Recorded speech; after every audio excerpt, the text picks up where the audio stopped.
coming to you from your friendly neighborhood construction site. A while back, William wired the house, and part of that project was putting in the can lighting for our kitchen, which is behind me, and also the living room, which is a vaulted ceiling. So I'll put a tag to that video here in case you're curious how we spaced that. But now I'm going to finish up that lighting project. Our temporary lighting solution was to install just a flat out LED light bulb. Then we went back and, did sheetrock and texture and painting and all that jazz. Now we're going to do something more like that.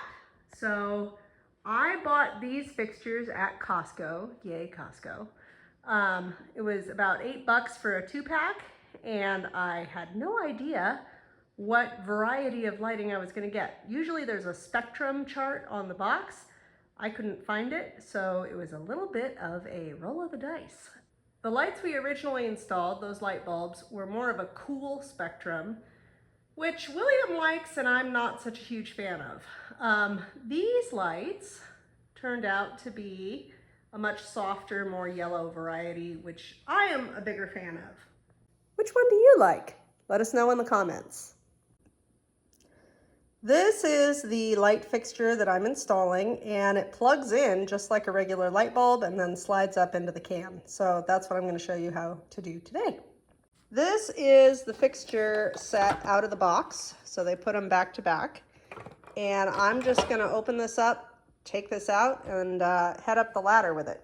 Firstly, of course, you want to kill power to the circuit that you're working on. Unscrewing the light bulb. I'm going to hang on to these because even though they last forever, you just never know when a light bulb might come in handy.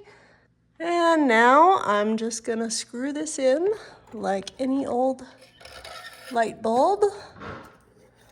See how this goes with one hand. Someday I will get better about the recording of this stuff, but apparently not today. Okay, so what I want to show you is that there are these little recesses here on either side of the can. And when I pinch these springs together,